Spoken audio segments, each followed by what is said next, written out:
সাইফুল হক ভাই, জি বলুন। আমি যা আলোচনা হলো, আমি কয়েকটা একটু মন্তব্য করি। প্রথম মন্তব্য হচ্ছে যে আমরা ৭-৮ মাস ঐক্যমত কমিশনের যে পরিবেশ, জি, যাদের সাথে আমাদের মুখ দেখাদেখি বন্ধ ছিল, আমরা দিনের পর দিন, মাসের পর মাস বসছি, আলোচনা করেছি, কথাবার্তা বলেছি, খুবই বন্ধুত্বপূর্ণ সৌহার্দ্যপূর্ণ পরিবেশে।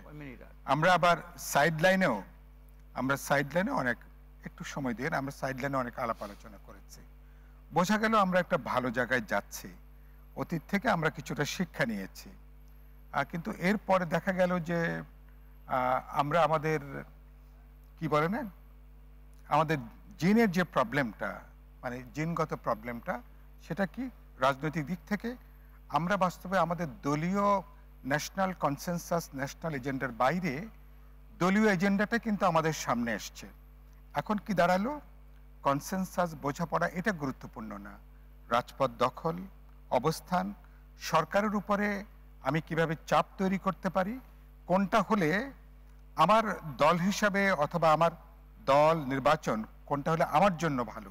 কিন্তু এটা করতে যে তৌহিদ, এটা করতে যে সমস্যা কয়েকটা হলো। একটা হলো যে আপনি মানুষের মধ্যে বিরাট একটা হতাশার জায়গা আপনি তৈরি করেছেন। হতাশার প্রধান দায়ী দায়িত্ব সরকারের, একেবারে মব থেকে শুরু করে এ পর্যন্ত সরকারের দায় দায়িত্ব। ২ নম্বর রাজনৈতিক দলগুলো, এবং তারা দেখা গেল তাদের স্বভাবটা খুব বেশি পরিবর্তন হয়নি। যখন আসল জায়গাটা দাঁড়িয়ে গেল, এখন আপনি পুরো ব্যাপারটা যেখানে গেছে, এটা যদি চলতে থাকে, এরপরেটা কি, কাউন্টার পক্ষ যারা এটার বিরুদ্ধে, তারা যদি রাজপথ অবস্থান নেন, তার মানে কি, তার মানে আপনি কি রাজপথ দখলের মধ্য দিয়ে কি এখন রাজনীতিটা ঠিক হবে? তখন সরকারের ভূমিকাটা কি? এই সরকার কি ফেব্রুয়ারি পর্যন্ত থাকতে পারবে?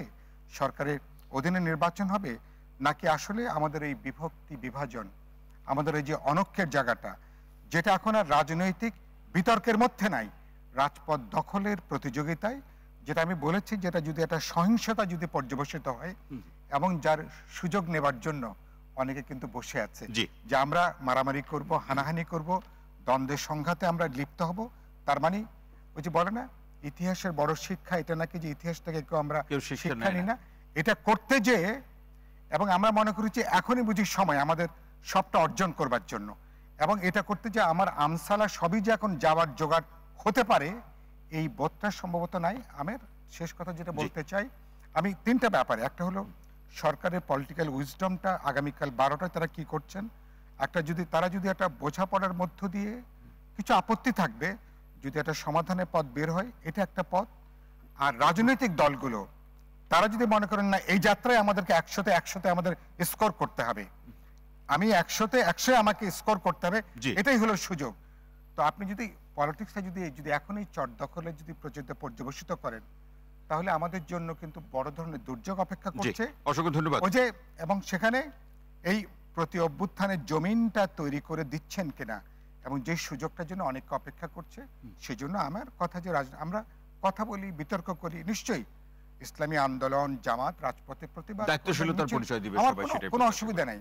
কিন্তু এটা যদি আপনি জবরদস্তি করেন যে আমার দাবি আদায় না হওয়া পর্যন্ত কোনো নির্বাচন না, 26 সাল দূরের কথা, 29 সাল কি হবে সেটা জানি না, আমাদের মধ্যে ঐক্যের কোনো প্রশ্ন নাই, এরকম একটা যদি চলে যায়, তাহলে শুধু কিন্তু সরকার ডুববে না, আমরা রাজনৈতিক দলগুলো আমরাও কিন্তু মানে পুরনো জমানা